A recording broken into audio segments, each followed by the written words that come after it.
El viento helado de la Patagonia no soplaba. Mordía la piel de Inés con dientes invisibles, atravesando su abrigo negro de luto como si fuera papel. Estaba de pie frente a la puerta cerrada de la mansión donde había servido durante 35 años, sosteniendo una maleta vieja y la mano temblorosa de su nieta Clara. Los nuevos patrones, los hijos gemelos del viejo dueño que había muerto una semana antes, la habían echado a la calle sin siquiera dejarla tomar un café caliente. Tu marido ya recibió su pago, Inés. Esa cueva en el glaciar es tuya. Ahora lárgate antes de que llamemos a la policía por invasión de propiedad privada. Le había gritado el mayor de los hermanos antes de cerrar la puerta de roble en su cara. El pago al que se referían era una broma cruel que circulaba entre la élite local. Elías, el fiel guardaespaldas y guía de montaña, había pedido como indemnización por décadas de servicio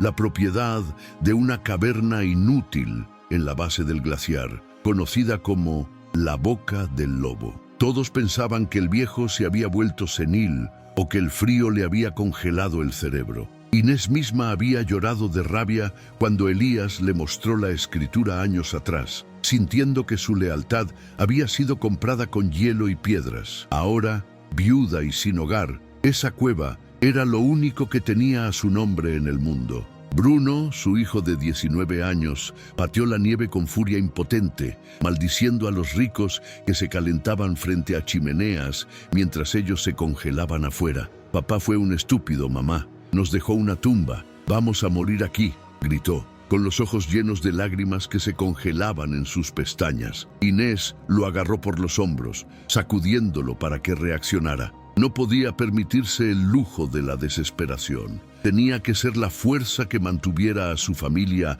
unida y viva. Recordó las palabras de Elías en su lecho de muerte, susurradas con una urgencia que entonces no entendió. Cuando el frío venga, entra en la boca del lobo y sigue el calor. El pago real está en el hielo. Comenzaron a caminar por la carretera desierta, alejándose de la mansión iluminada, hacia la oscuridad de la montaña. La tormenta de nieve se intensificaba, borrando el camino y convirtiendo el mundo en un laberinto blanco y mortal. Inés cargó a Clara en su espalda cuando la niña comenzó a tropezar por el agotamiento, sintiendo el peso de su nieta como una promesa sagrada de supervivencia. No tenían a dónde ir más que a la coordenada que Elías había marcado en un mapa viejo. Era una marcha forzada hacia lo desconocido, guiada solo por la fe ciega en un hombre que había guardado secretos hasta el final. De repente, el rugido de motores rompió el silencio del viento. Dos luces potentes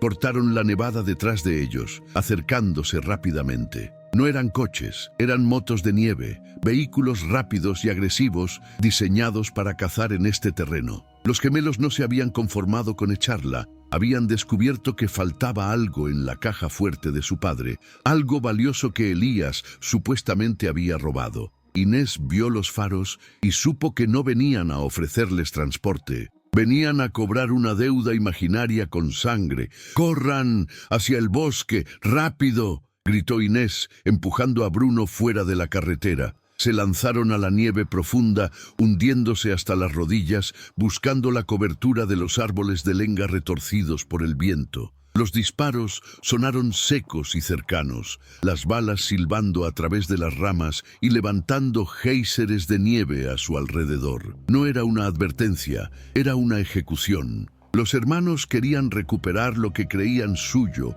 y eliminar a los únicos testigos que conocían la historia real de la familia. La persecución fue una pesadilla borrosa de frío y pánico. Inés sentía que sus pulmones ardían con cada respiración de aire helado, pero seguía moviéndose, arrastrando a su familia hacia arriba, hacia la base del glaciar, donde la geografía se volvía demasiado traicionera para las motos. Los perseguidores tuvieron que detenerse al pie de la morrena, gritando amenazas que el viento se llevó, pero Inés sabía que no se rendirían. Continuarían a pie, cazándolos como animales. Tenían una ventaja de tiempo mínima, y la única opción era encontrar la cueva antes de que el frío o los hombres los alcanzaran. Llegaron a la pared de hielo azulada, una masa imponente que parecía emanar un frío propio, más intenso que el del aire. Allí, oculta tras una cortina de carámbanos afilados como lanzas de cristal,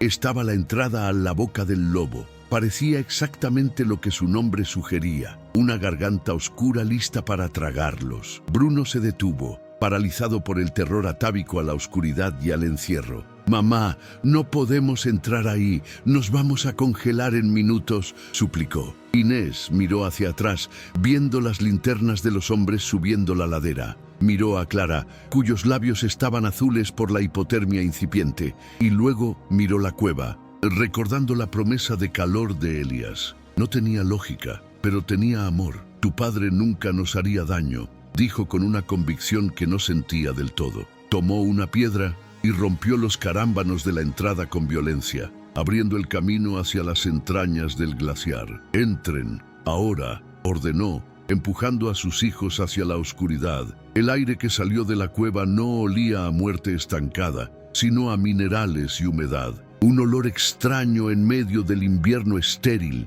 Dieron los primeros pasos dentro del túnel de hielo, dejando atrás la tormenta, cambiando un peligro conocido por uno desconocido. La oscuridad los envolvió y por un momento el silencio fue absoluto, solo roto por el goteo lejano de agua y sus propias respiraciones agitadas. Avanzaron a tientas, con Inés guiando con una pequeña linterna de mano que parpadeaba débilmente. El frío era intenso, penetrando las capas de ropa mojada, y la duda comenzó a carcomer la mente de Inés. ¿Y si Elías se había equivocado? ¿Y si el calor era una metáfora espiritual y los había enviado a morir juntos? Bruno tiritaba violentamente y Clara ya no respondía, sumida en el letargo peligroso del sueño blanco. Inés sintió que las lágrimas se le congelaban en las mejillas. Había fallado, pero entonces algo cambió. Una corriente de aire rozó su rostro, y no era el viento cortante de afuera. Era una brisa tibia, húmeda y con olor a azufre. Inés se detuvo, incrédula, quitándose el guante para tocar la pared de la cueva. La roca ya no estaba helada, estaba tibia al tacto. «Sigan el calor», susurró, repitiendo el mantra de Elías. Caminaron más rápido, guiados por la temperatura creciente, doblando una esquina en el túnel de hielo. Lo que vieron al final del corredor les robó el aliento. La cueva se abría en una cámara amplia y natural, iluminada por una luz azulada y etérea que provenía del hielo mismo. Pero en el centro había una estructura que desafiaba toda lógica. Era una cápsula de vidrio y metal, construida dentro de la caverna como un barco en una botella, brillando con luces cálidas en su interior. Y alrededor de ella, el suelo no era de hielo, sino de roca volcánica negra, con una piscina de agua humeante que burbujeaba alegremente. Inés cayó de rodillas, no por el frío, sino por el alivio abrumador. Elías no estaba loco. Había encontrado un milagro geológico, una fuente termal oculta bajo el hielo, y había construido un santuario secreto para ellos. No era una tumba, era un útero cálido en el corazón del invierno. Corrieron hacia la puerta de la estructura, que se abrió con un código simple que Inés sabía de memoria, su fecha de aniversario. Al entrar, el calor los abrazó como los brazos de un padre ausente pero protector. Antes de que veamos qué más ha escondido Elías en este refugio imposible y cómo enfrentarán a los hombres que vienen detrás, si ya sientes el alivio de encontrar calor en el frío, deja tu like en este video. Es la forma más rápida de apoyar el canal y mostrar que estás del lado de Inés y su familia. Y suscríbete al canal Relatos Ocultos, porque aquí traemos historias de supervivencia donde el ingenio vence a la fuerza bruta. Tu suscripción es vital para que continuemos contando estas historias que te mantienen al borde del asiento. Me gustaría saber tu opinión en los comentarios. ¿Qué harías tú si tu pareja te dejara una cueva de hielo como herencia? ¿Confiarías en su plan o pensarías que es una locura? Quiero leer tu respuesta, porque a veces el amor se manifiesta de formas que parecen incomprensibles, hasta que la necesidad nos abre los ojos. Ahora, prepárate, porque aunque han encontrado calor, Los lobos humanos están a punto de llegar a la entrada y la verdadera batalla por la supervivencia apenas comienza. El sonido de una explosión lejana sacudió estalactitas del techo de la cueva exterior, recordándoles que no estaban a salvo, solo resguardados temporalmente. Los gemelos estaban intentando abrirse paso o sellar la entrada para siempre. Inés miró a su alrededor en el interior de la cápsula. Había comida, había ropa seca, pero lo más importante, había un panel de control con monitores que mostraban la entrada del túnel. Elías había preparado una fortaleza y ahora Inés tenía que aprender a usarla para defender su nuevo hogar. El cambio de temperatura fue tan drástico que sus cuerpos reaccionaron con un choque térmico inverso, un hormigueo doloroso, mientras la sangre volvía a circular por las extremidades congeladas. Dentro de la cápsula de vidrio y metal, el silencio era casi absoluto, un contraste ensordecedor con el aullido del viento que todavía rugía al otro lado de las paredes transparentes. Inés se quitó el abrigo empapado, sintiendo cómo el calor geotérmico penetraba en sus huesos, una caricia invisible que la sacaba lentamente del borde de la hipotermia. No estaban en una cueva primitiva, estaban en un laboratorio de supervivencia de alta tecnología, aislado del infierno blanco por ingeniería humana y calor volcánico. Bruno recorría el perímetro de la estructura hexagonal con los ojos muy abiertos, tocando las vigas de aleación ligera y los paneles de vidrio reforzado con incredulidad. Su padre, el hombre que siempre vestía ropa de segunda mano y conducía una camioneta oxidada, había construido una estación espacial en el corazón de un glaciar. ¿Cómo hizo esto? ¿Cómo trajo los materiales sin que nadie lo viera?, murmuró el joven, su rabia anterior reemplazada por un asombro reverencial. Elías había sido un fantasma, moviendo piezas de este rompecabezas durante años bajo las narices de sus patrones, construyendo un arca para el diluvio que sabía que llegaría. Inés se centró inmediatamente en Clara, envolviendo a la niña en mantas térmicas de emergencia que encontró dobladas meticulosamente en un estante etiquetado. La pequeña tenía los labios morados y temblaba violentamente, pero el color empezaba a volver a sus mejillas gracias al ambiente cálido de la cápsula. Inés preparó una sopa instantánea utilizando el agua caliente que salía directamente de un grifo conectado al sistema geotérmico, maravillándose de la eficiencia del diseño. Todo en ese lugar estaba pensado para mantener la vida con el mínimo esfuerzo, utilizando la energía natural de la tierra para desafiar la muerte helada que reinaba en la superficie. La estructura no era improvisada. Elías había aprovechado una burbuja de aire natural creada por la fuente termal y la había sellado herméticamente. El suelo de roca volcánica negra actuaba como una losa radiante, manteniendo una temperatura constante de 20 grados centígrados, mientras que la humedad se controlaba mediante deshumidificadores alimentados por baterías de larga duración. Era un microclima perfecto, un jardín del Edén estéril y funcional, escondido donde nadie pensaría buscar vida. Inés se dio cuenta de que su marido no solo quería que sobrevivieran, quería que estuvieran cómodos, protegidos por el mismo hielo que el mundo usaba para matarlos. En los monitores de seguridad instalados en la pared principal, las imágenes en blanco y negro mostraban la entrada del túnel de hielo, iluminada por los faros de las motos de nieve. Los gemelos y sus hombres estaban allí, bloqueados por el derrumbe parcial que habían provocado con sus disparos y explosivos. Se les veía gesticulando, discutiendo y golpeando el hielo con picos, tratando de abrirse paso a la fuerza bruta. No podían entrar con los vehículos, y el miedo a la inestabilidad del glaciar parecía frenar su avance inmediato. Pero Inés sabía que no se irían. Eran lobos pacientes esperando fuera de la madriguera. El sonido de un golpe sordo resonó a través del hielo, transmitiéndose por las paredes de la cueva hasta hacer vibrar el suelo de la cápsula. Estaban probando la resistencia del techo,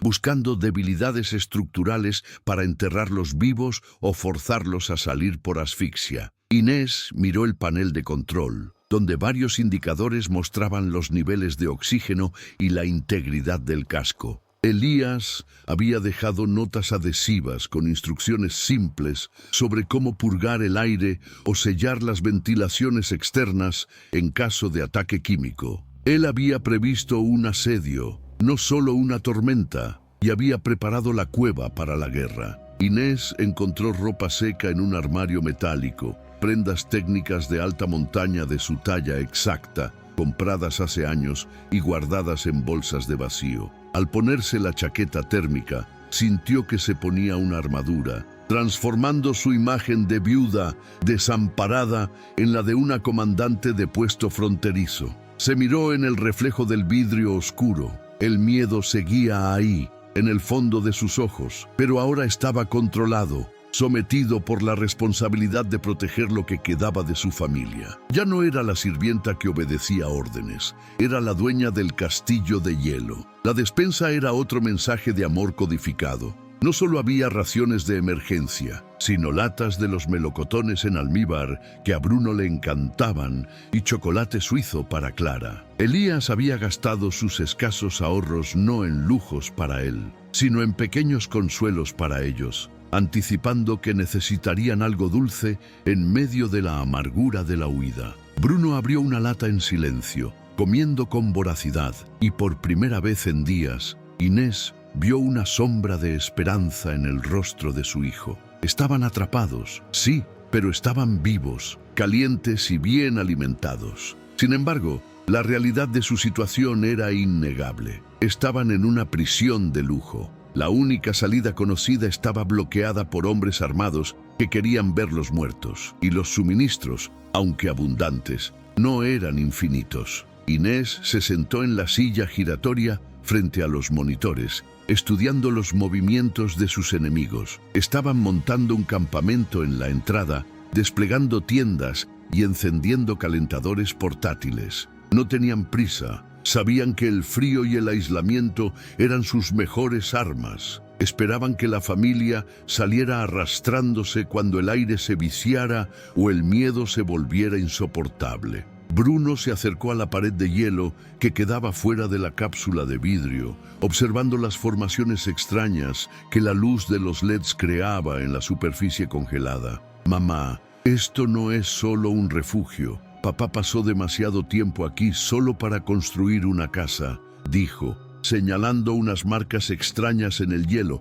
como si alguien hubiera estado picando y luego volviendo a congelar secciones específicas de la pared.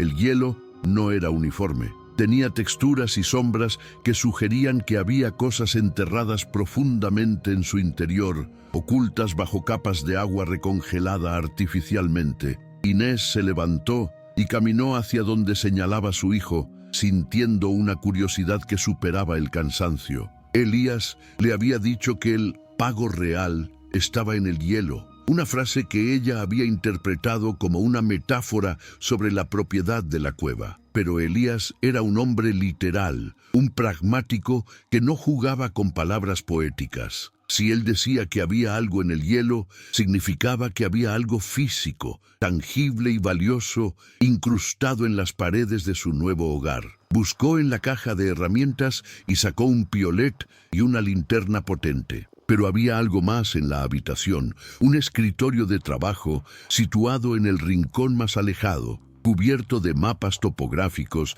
y diagramas geológicos del glaciar. Inés se acercó y vio que los mapas estaban marcados con tinta roja, señalando fallas, corrientes de agua subterránea y puntos de presión. No eran solo mapas de navegación, eran planos de demolición y construcción. Elías había estudiado la anatomía del glaciar como un cirujano, entendiendo cómo respiraba y se movía el hielo. Él sabía que la montaña estaba viva y que podía ser utilizada como un arma o como un escudo. Se acercó a la pared helada que Bruno había estado inspeccionando, iluminando el interior translúcido con la linterna pegada al hielo. La luz penetró unos centímetros, revelando una forma oscura y irregular que no era una roca ni una burbuja de aire. Parecía una bolsa de lona gruesa, suspendida en el tiempo y el frío, conservada perfectamente como un insecto en ámbar, y junto a ella,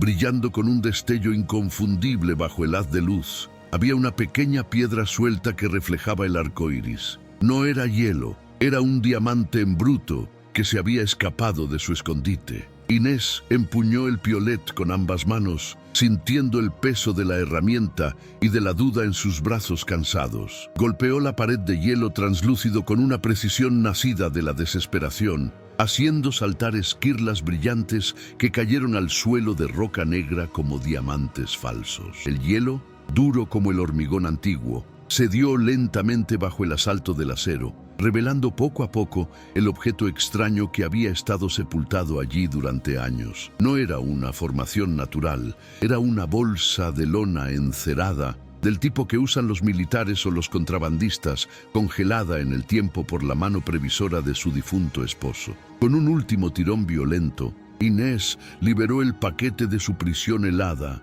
dejándolo caer sobre la mesa de trabajo con un sonido sordo y pesado que resonó en la cápsula. La lona estaba rígida y fría al tacto, sellada con candados de latón que no mostraban signos de óxido gracias a la conservación criogénica de la cueva. Bruno se acercó con una palanca, rompiendo los cierres con un movimiento seco, mientras Clara observaba desde la seguridad de sus mantas con los ojos muy abiertos. La tensión en la habitación era palpable. Lo que había dentro de esa bolsa podía ser su salvación o la condena definitiva que justificaría su ejecución. Inés abrió la cremallera congelada y el contenido se derramó sobre la mesa bajo la luz blanca de los LEDs. No eran fajos de billetes podridos ni joyas de familia robadas. Eran cientos de piedras pequeñas, irregulares y opacas que parecían vidrios rotos a primera vista. Pero Bruno,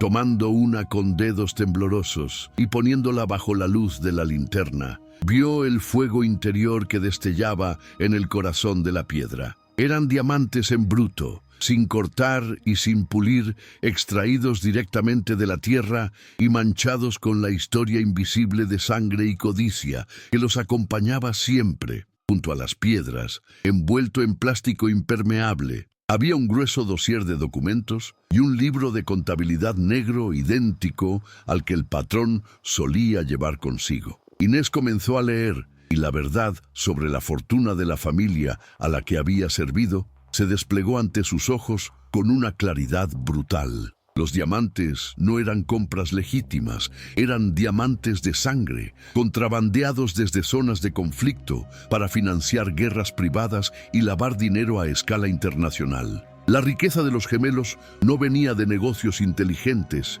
sino de la miseria ajena, transportada en secreto a través de las fronteras heladas. Elías no había robado el dinero del patrón por codicia, había estado interceptando los envíos durante décadas, actuando como un embudo secreto que desviaba la mercancía más tóxica hacia este congelador natural. En sus notas, explicaba que cada bolsa escondida en la pared de hielo era un seguro de vida para Inés, una pensión acumulada gramo a espaldas del diablo. Él sabía que el día en que su cuerpo fallara, la familia desecharía a su viuda como basura, y había preparado este tesoro no para que fueran ricos, sino para que tuvieran el poder de negociar o destruir a sus opresores. Bruno soltó el diamante sobre la mesa como si le quemara la mano, mirando a su madre con una mezcla de shock y admiración nueva. «Papá no era un sirviente, mamá,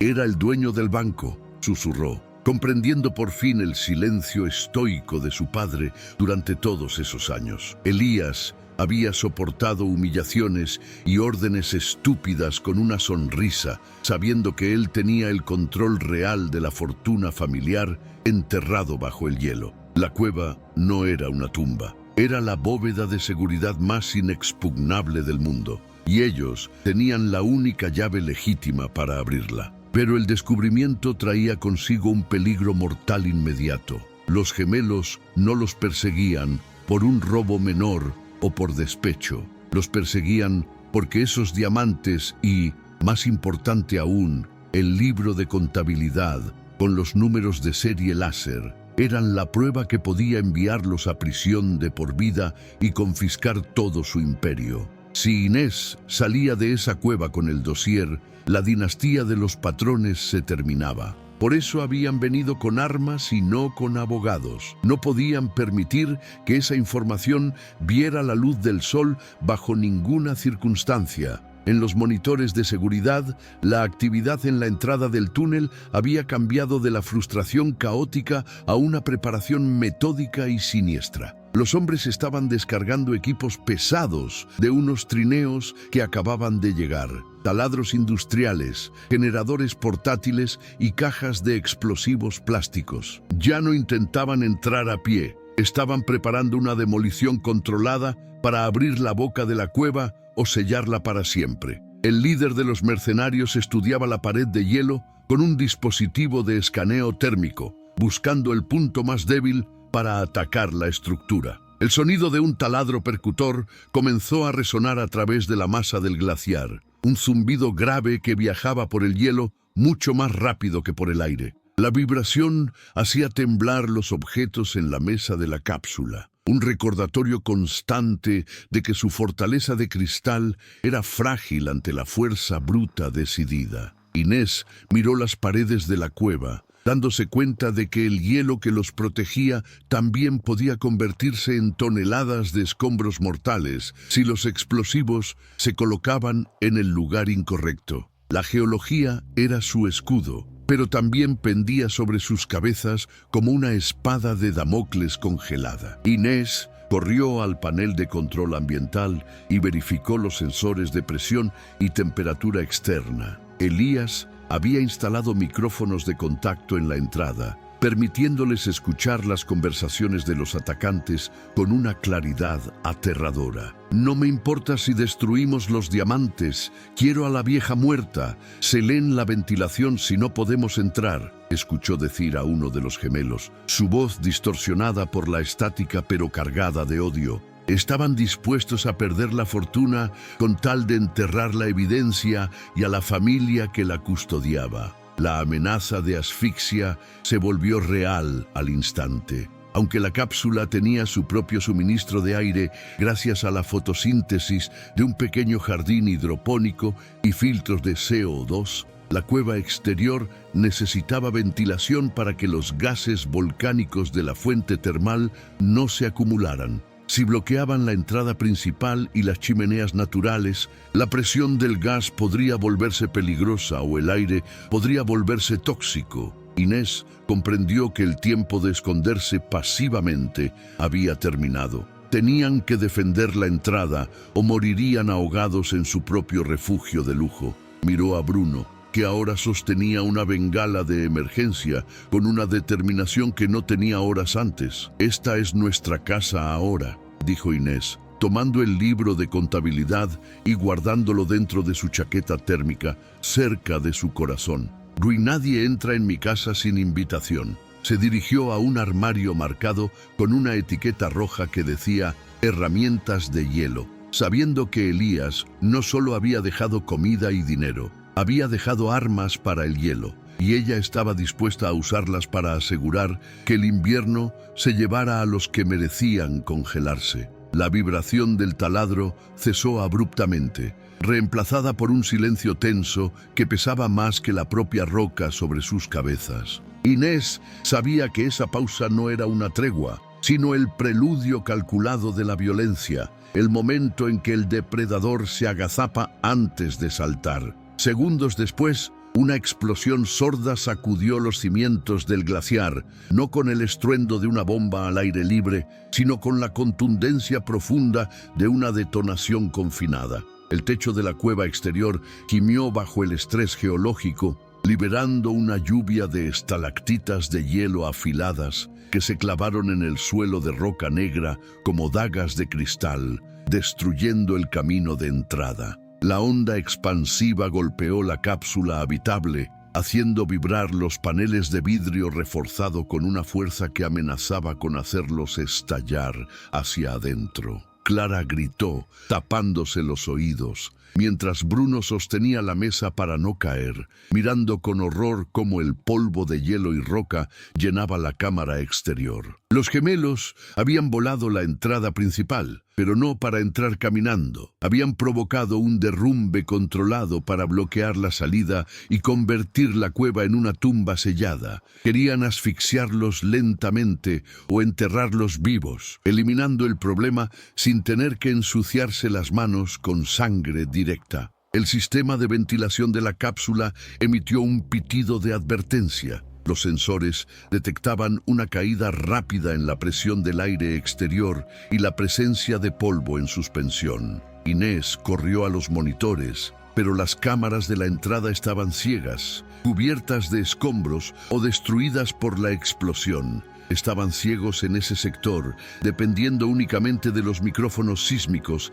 que Elías había incrustado en la roca profunda. A través de los altavoces, escuchó las risas distorsionadas de los hombres afuera, celebrando lo que creían que era el funeral de la viuda y sus hijos. Sin embargo, Elías había anticipado la crueldad de sus antiguos empleadores con una precisión escalofriante en sus planos de contingencia. Inés desplegó el mapa geológico grande sobre la mesa, buscando las líneas rojas que marcaban las fallas activas del glaciar sobre sus cabezas. No estaban simplemente debajo de una montaña de hielo inerte. Estaban debajo de un río congelado que se movía y respiraba, lleno de grietas de tensión y bolsas de gas. La explosión de los gemelos no solo había bloqueado la puerta, había desestabilizado la estructura del techo de la caverna, creando una trampa cinética lista para dispararse. Bruno, recuperándose del susto, señaló una tubería gruesa de acero inoxidable que corría desde la fuente termal hacia la pared de roca trasera, desapareciendo en la oscuridad. ¿Qué es esto, mamá? Papá lo marcó como válvula de alivio, pero no parece un desagüe normal. Inés siguió la línea en el diagrama y sus ojos se iluminaron al comprender la ingeniería defensiva de su marido. La tubería no era para sacar agua, era para dirigir el vapor.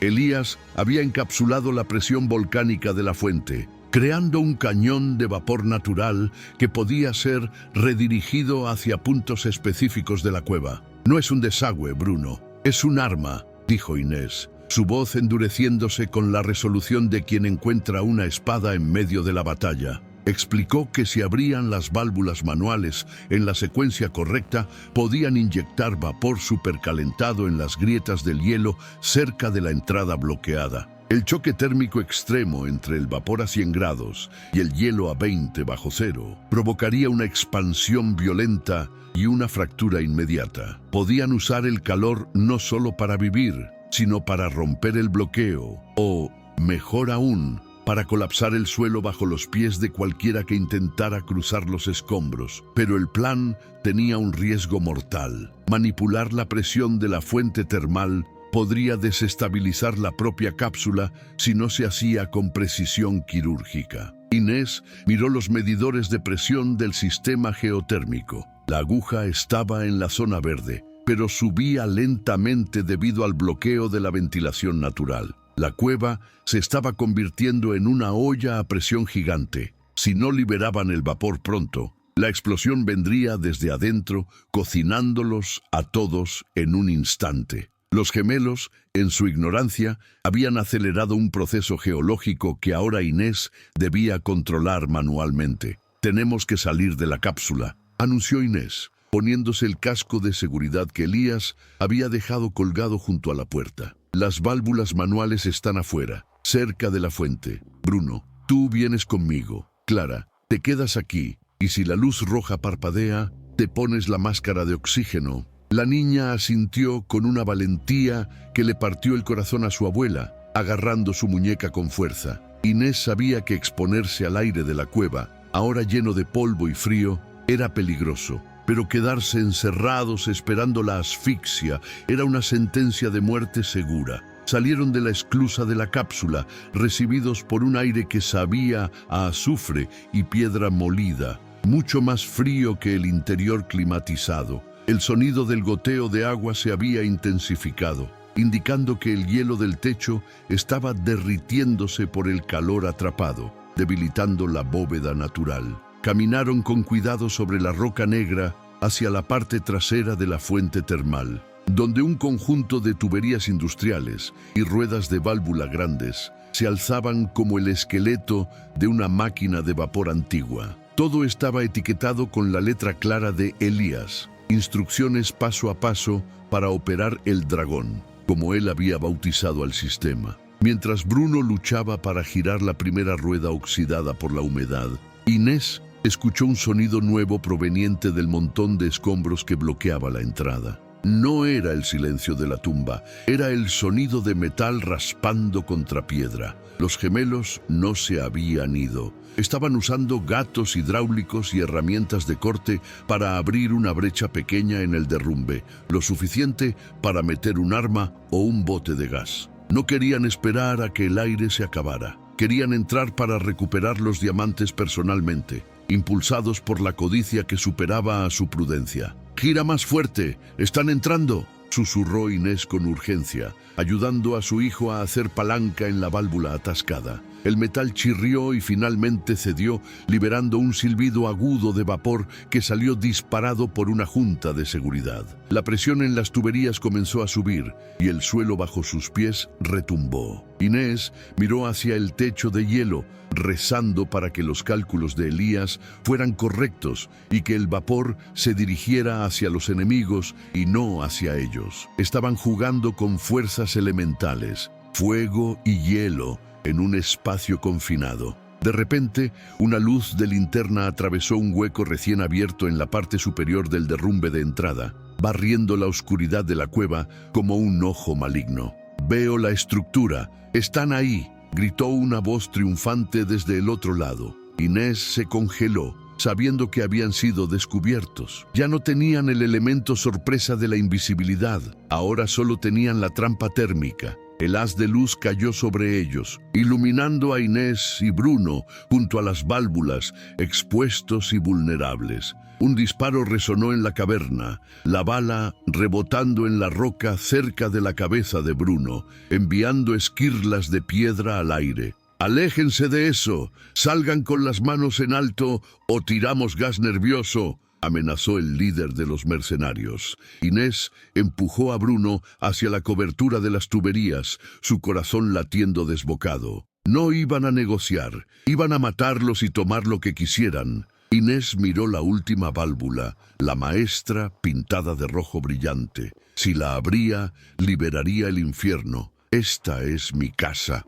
murmuró Inés para sí misma, sintiendo una ira fría que superaba el miedo. Elías no había construido este lugar para que ella muriera de rodillas. Agarró la rueda roja con ambas manos, mirando directamente hacia la luz de la linterna que los apuntaba. Iba a demostrarles a esos hombres que el calor de una viuda puede ser más peligroso que el frío de un glaciar. Con un grito de esfuerzo, giró la válvula final, y la montaña respondió con un rugido. La válvula roja giró con un chirrido de metal agonizante bajo la fuerza desesperada de Inés, liberando la furia contenida del volcán a través de la ingeniería de su esposo. Un rugido ensordecedor llenó la caverna cuando el vapor supercalentado, comprimido a presiones industriales, salió disparado por la boquilla direccional como el aliento de un dragón despierto. La tubería de acero vibró violentamente, sacudiendo el suelo bajo sus pies, mientras el chorro blanco y letal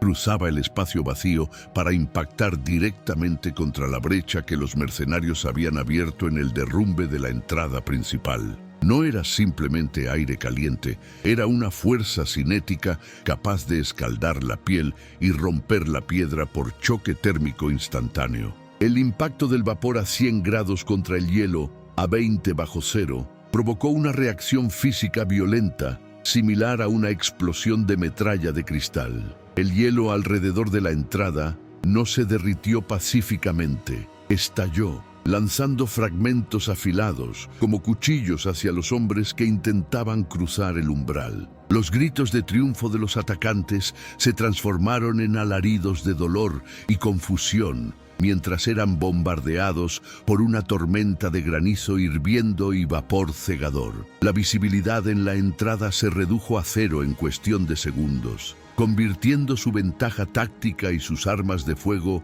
en herramientas inútiles dentro de una nube blanca, densa y sofocante que quemaba los pulmones al respirar. La cueva entera se llenó rápidamente de una niebla espesa y húmeda, creando un ambiente fantasmal donde las sombras se alargaban y los sonidos se distorsionaban de manera aterradora. Inés sabía que esta cobertura visual era su única oportunidad para reposicionarse antes de que los hombres recuperaran el sentido de la orientación. Agarró a Bruno por el brazo, tirando de él lejos de las válvulas y hacia la sección central de la caverna, donde el suelo de roca negra daba paso a una superficie de hielo engañosamente delgada. Elías había marcado esa zona en el mapa con una calavera roja. Hielo fino, peligro de inmersión. Lo que para ellos era un peligro, para los intrusos sería una tumba. ¡Hacia la zona cero! ¡Rápido! «No pises las marcas azules», gritó Inés sobre el estruendo del vapor que seguía silbando. Corrieron a través de la bruma, contando los pasos y buscando las pequeñas señales reflectantes que Elías había incrustado en las paredes de roca para guiarse en la oscuridad. Se detuvieron al otro lado de una depresión natural en el suelo de la cueva, una especie de lago congelado que cubría una de las salidas más calientes de la fuente termal. El hielo allí era traicionero, constantemente derretido desde abajo por el agua hirviendo y vuelto a congelar por el aire frío de arriba, creando una capa frágil que no soportaría peso extra. Mientras Inés y Bruno tomaban posiciones defensivas detrás de una estalagmita masiva, el sonido de botas pesadas pisando el hielo roto anunció que los gemelos no se habían rendido. La codicia y la furia los empujaban a través del dolor de las quemaduras superficiales. Emergieron de la nube de vapor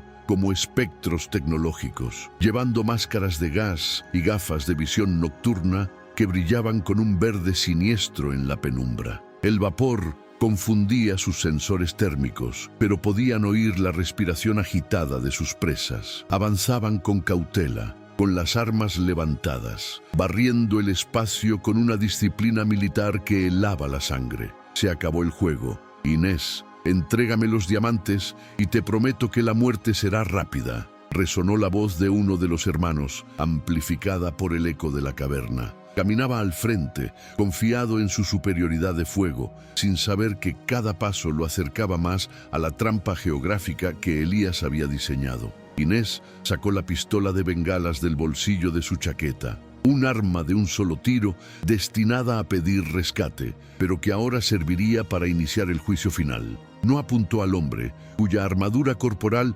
probablemente detendría el impacto, sino hacia arriba, hacia la oscuridad del techo abovedado. Elías había marcado en sus mapas no solo el suelo peligroso, sino también las formaciones inestables en el techo. Grandes estalactitas de hielo de toneladas de peso que colgaban precariamente sobre el lago congelado. La explosión anterior y el cambio brusco de temperatura causado por el vapor ya las habían debilitado, dejándolas colgadas de un hilo de tensión física. Inés sabía que una vibración fuerte o un impacto directo sería suficiente para romper ese equilibrio frágil. Esperó, con el corazón martilleando contra sus costillas, a que el líder de los mercenarios diera 2 pasos más, colocándose exactamente en el centro de la zona de muerte. El hombre se detuvo, sintiendo quizás un cambio sutil en la textura del suelo bajo sus botas, o tal vez intuyendo la trampa por puro instinto de supervivencia.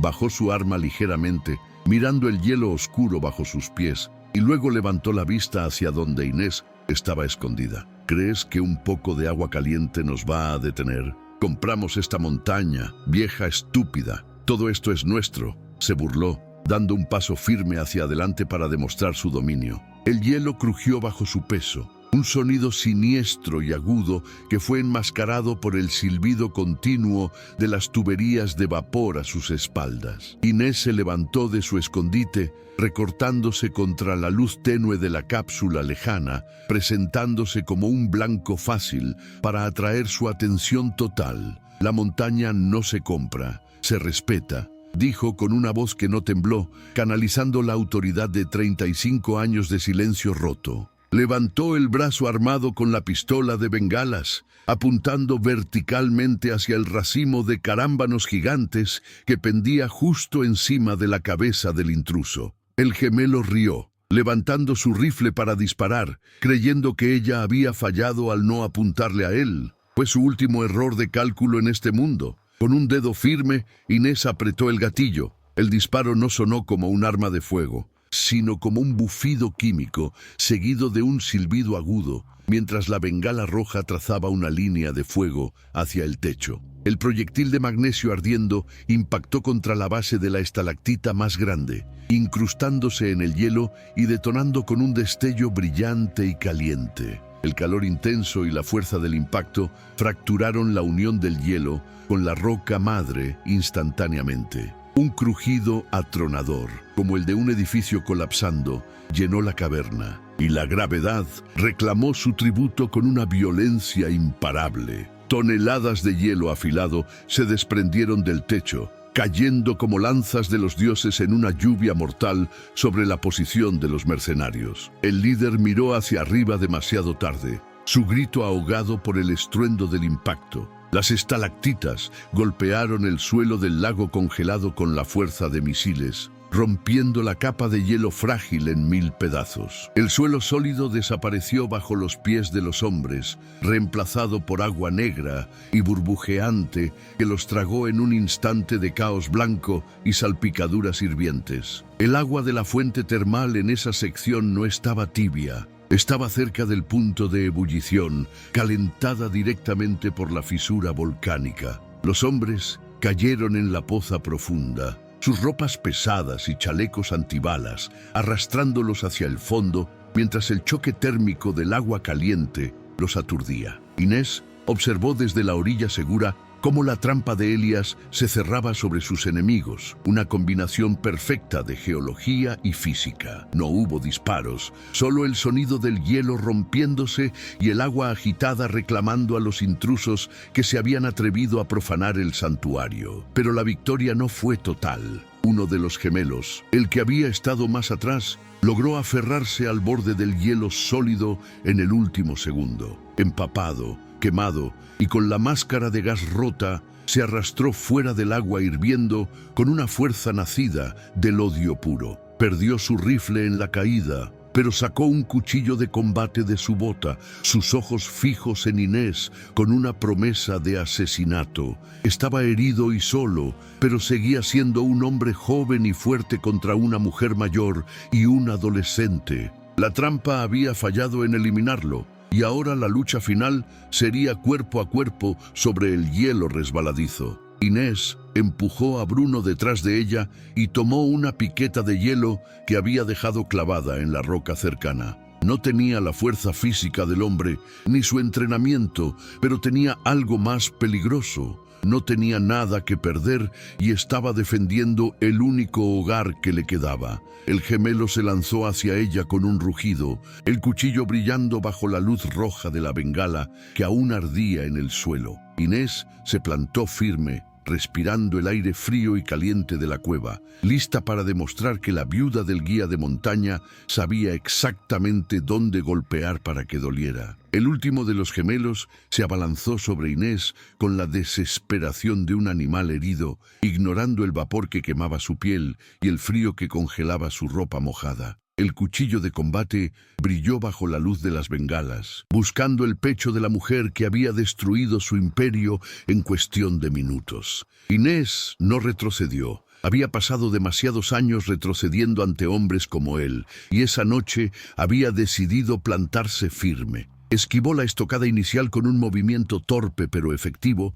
permitiendo que el impulso del atacante lo hiciera resbalar sobre el hielo traicionero que rodeaba la poza termal. Cuando el hombre cayó de rodillas, intentando recuperar el equilibrio. Inés levantó la piqueta de hielo, no como una herramienta de escalada, sino como un martillo de juicio final. Sin embargo, no fue Inés quien dio el golpe decisivo, sino Bruno, quien surgió de las sombras cargando una barra de hierro que había arrancado de las tuberías viejas. El joven golpeó la muñeca del gemelo con una fuerza nacida de años de humillación silenciosa, haciendo que el cuchillo volara lejos y se perdiera en el agua oscura. El mercenario gritó, agarrándose la mano rota, y miró hacia arriba para encontrarse con la punta afilada de la piqueta de Inés a milímetros de su garganta. «Te dije que esta es mi casa», siseó ella, con la respiración agitada visible en el aire frío. «Y en mi casa,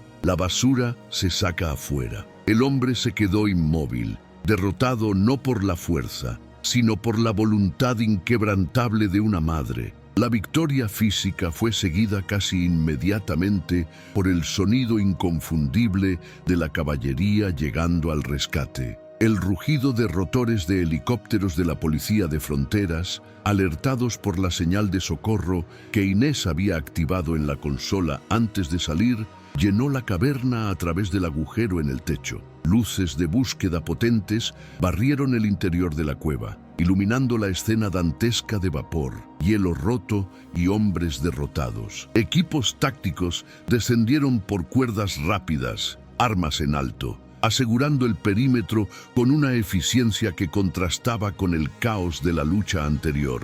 Los gemelos, uno temblando de hipotermia y el otro herido, fueron esposados sin ofrecer más resistencia. Inés se mantuvo de pie mientras los paramédicos atendían a Bruno y revisaban a Clara en la cápsula, negándose a soltar el libro de contabilidad negro que llevaba contra su pecho. Cuando el oficial al mando se acercó, ella le entregó el dossier y la bolsa de diamantes con una dignidad solemne. «Aquí está todo. Los números de serie, las rutas de contrabando y los nombres de los compradores. Estos hombres no son empresarios, son criminales de guerra». El oficial abrió el libro, revisó una página al azar y palideció al comprender la magnitud de la operación que acababan de desmantelar. Esa cueva no era solo una escena del crimen, era la llave para encerrar a una dinastía corrupta de por vida. La resolución legal de la noche fue tan fría y cortante como el glaciar mismo.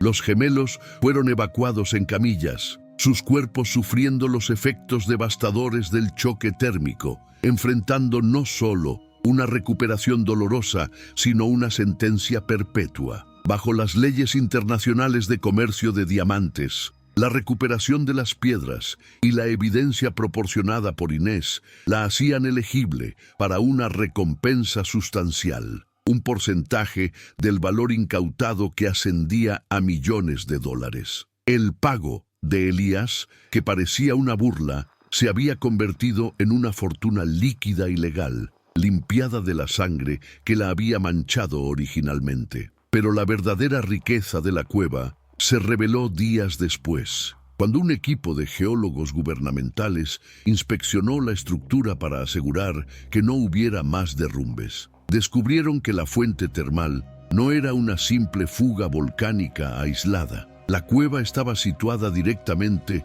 sobre un acuífero artesiano de agua mineral de pureza excepcional, filtrada por milenios de hielo y roca volcánica. Elías había marcado el lugar no solo por los diamantes, sino por el agua. En un mundo donde el agua pura era cada vez más escasa, ser dueña de esa fuente valía más a largo plazo que cualquier bolsa de piedras brillantes. La cueva era una mina de oro líquido y renovable. Con la cueva asegurada y los intrusos eliminados, Inés y su familia pudieron regresar a la cápsula habitable para descansar de verdad por primera vez. El silencio volvió a reinar, pero ya no era aterrador, era pacífico. Mientras limpiaban el desorden y organizaban sus nuevas vidas, Inés encontró una pequeña grabadora de voz digital pegada con cinta adhesiva debajo del panel de control principal. Era el último mensaje de Elías, dejado para ser encontrado solo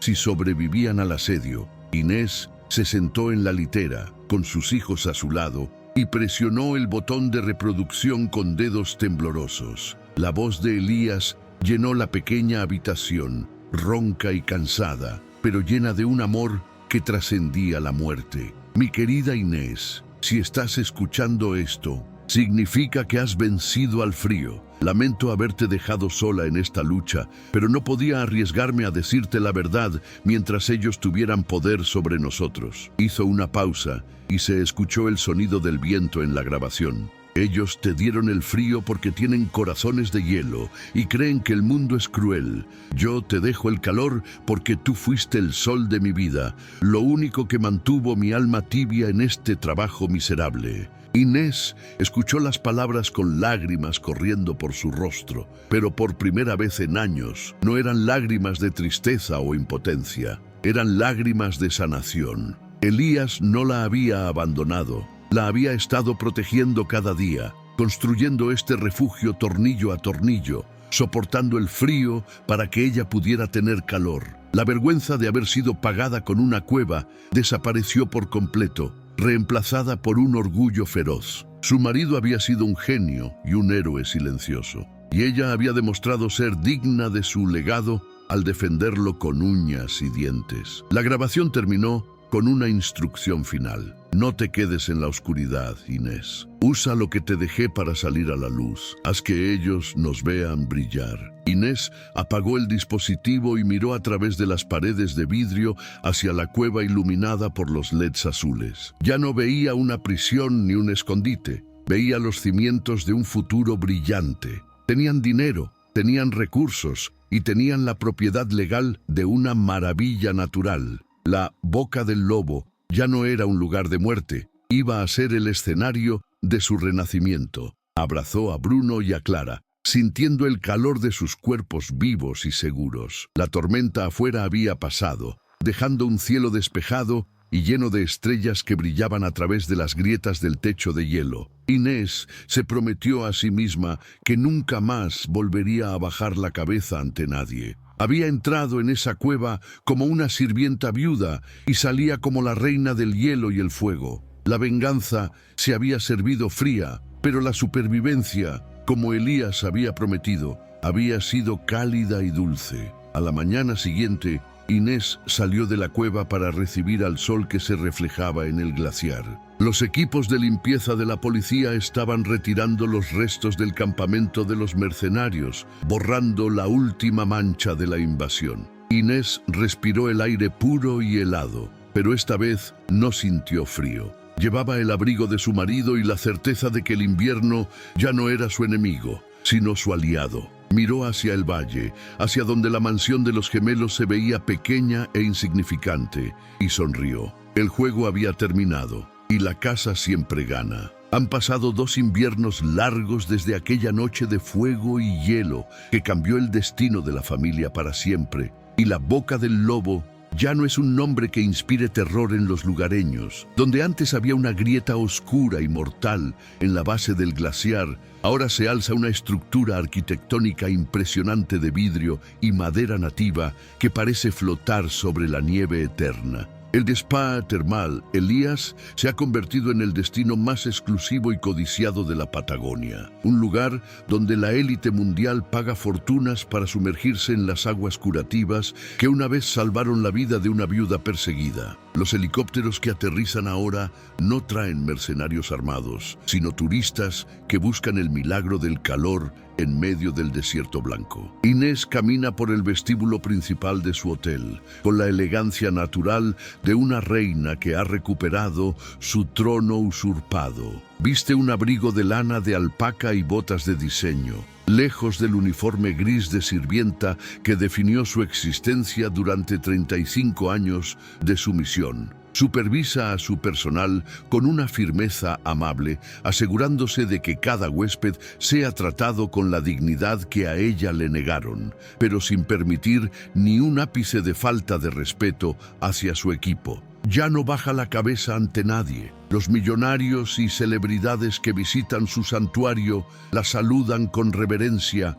fascinados por la leyenda viva de la mujer que domó el glaciar. Bruno, que ha dejado atrás la rabia adolescente para convertirse en un hombre de negocios astuto y protector, Dirige las operaciones técnicas del complejo con mano firme. Ha utilizado los mapas geológicos de su padre para expandir el sistema geotérmico de manera sostenible, calentando no solo el hotel, sino también los invernaderos adyacentes, donde cultivan sus propios alimentos. Se le ve a menudo con los ingenieros, discutiendo presiones y válvulas, asegurándose de que el dragón de vapor siga siendo una herramienta de confort y no de destrucción. Ha encontrado su propósito en la gestión de la herencia de Elias, honrando la memoria de su padre con cada decisión inteligente que toma para el futuro. La pequeña Clara corre por los pasillos alfombrados con una risa que resuena como música en el ambiente tranquilo del spa. Para ella, el hotel no es un negocio, sino un castillo mágico donde el invierno nunca puede tocarla. Ha olvidado el miedo de aquella noche oscura, reemplazándolo con recuerdos de juegos en la nieve segura y tardes de chocolate caliente frente a la chimenea gigante del salón. Inés la observa desde la distancia, sintiendo una gratitud inmensa al saber que su nieta crecerá como una princesa en su propio reino, lejos de la sombra de servidumbre que marcó a las generaciones anteriores de su familia. La verdadera fuente de la riqueza inagotable de la familia no proviene solo de las tarifas del hotel, sino del agua misma que brota de las profundidades de la cueva. La marca de agua mineral, lágrimas del glaciar, embotellada directamente en la fuente bajo estrictos estándares ecológicos, se exporta a los restaurantes más finos del mundo. Inés descubrió que la pureza del acuífero era, en efecto, más valiosa que los diamantes a largo plazo. Cada botella vendida es una pequeña victoria, una prueba de que lo que los patrones despreciaron como un agujero inútil era en realidad una fuente de vida y prosperidad eterna. Los diamantes recuperados fueron entregados a las autoridades como parte del trato, pero la recompensa legal y la venta de los activos incautados a los gemelos proporcionaron el capital inicial para construir el imperio. Los hermanos Patrón cumplen condena en una prisión de máxima seguridad, despojados de su fortuna y de su arrogancia, mientras que la mansión familiar donde Inés sirvió fue vendida para pagar las multas judiciales. A veces, Inés piensa en ellos, no con odio, sino con una lástima distante. Ellos tenían todo y lo perdieron por codicia. Ella no tenía nada y lo ganó todo por amor y resistencia. Una sección especial del hotel llamada la Galería de Hielo se ha mantenido intacta como un museo privado en honor a Elías. Allí, detrás de un cristal blindado, se exhiben el piolet, la linterna vieja y el libro de contabilidad negro que cambiaron la historia. Los huéspedes pasean por la galería admirando la historia de supervivencia, sin comprender del todo la magnitud del sacrificio que representan esos objetos. Para Inés, ese pasillo es un lugar sagrado, un recordatorio constante de que la seguridad actual se construyó sobre la previsión y el coraje de un hombre que vio el futuro cuando todos los demás solo veían hielo. En las noches despejadas, cuando la aurora austral pinta el cielo de colores imposibles, Inés organiza cenas exclusivas en la terraza climatizada frente al glaciar. Cuenta su historia a los comensales, no como una víctima que busca compasión, sino como una sobreviviente que enseña una lección de vida. Les habla de cómo el frío puede matar, pero también conservar, de cómo la lealtad real no se compra con dinero, y de cómo a veces los regalos más extraños son los más valiosos. Su voz, tranquila y segura, hipnotiza a la audiencia, convirtiendo la tragedia en una epopeya de triunfo humano. Esta tarde, Inés siente la necesidad de salir al exterior, de sentir el aire puro en su rostro sin la barrera del vidrio. Se pone un abrigo de piel blanca, elegante y cálido, y camina hacia la nieve profunda que rodea el hotel, alejándose de las luces y el ruido. El frío intenta morderla, como aquella noche hace 2 años, pero esta vez no encuentra miedo ni debilidad. Su cuerpo está caliente, alimentado por la buena comida y la tranquilidad de espíritu. Camina con paso firme, dejando huellas profundas que marcan su territorio, dueña absoluta del paisaje que una vez amenazó con devorarla. Se detiene frente a la entrada original de la cueva, ahora convertida en un arco majestuoso de hielo iluminado artísticamente. Mira hacia arriba, hacia la montaña imponente que se alza sobre ella, y sonríe. Elías tenía razón. El pago real estaba en el hielo, pero no solo en forma de piedras preciosas. El verdadero pago fue la oportunidad de descubrir su propia fuerza, de transformarse de una mujer que servía café en una mujer que mueve montañas. La cueva ya no es una tumba, es un monumento a la vida, un faro de calor en el fin del mundo. Gracias, viejo. El castillo está terminado, susurra al viento, sabiendo que él la escucha en el silbido de la brisa. Se ajusta el abrigo y da media vuelta para regresar al calor de su hogar, donde su familia la espera. Inés sabe que el invierno siempre volverá, pero ya no le teme. Ha aprendido que la venganza es un plato que se sirve frío, pero la supervivencia y la felicidad son platos que se disfrutan calientes, rodeada de los que amas, en el corazón mismo de la boca del lobo. Si esta historia de hielo, fuego y redención te ha dejado con el corazón acelerado, te invito a suscribirte ahora mismo al canal Relatos Ocultos. Aquí nos dedicamos a desenterrar las narrativas más impactantes de supervivencia y justicia, donde los olvidados se levantan para reclamar su destino. Al activar la campanita, te aseguras de no perderte ninguna de nuestras próximas historias, diseñadas para inspirarte y recordarte que incluso en el frío más absoluto, siempre hay una esperanza ardiendo. Tu suscripción es el calor que mantiene vivo este canal. Comparte este video con alguien que necesite saber que el valor de una persona no depende de lo que otros le den, sino de lo que es capaz de construir con ello. Déjanos tu like si crees que Inés hizo lo correcto al transformar la cueva en un imperio y cuéntanos en los comentarios, ¿qué harías tú si recibieras una herencia que parece una maldición pero esconde una bendición? Gracias por acompañarnos en este viaje desde la oscuridad del glaciar hasta la luz del éxito. Soy el narrador de Relatos Ocultos y nos vemos en la próxima aventura. Buenas noches y mantén el fuego encendido.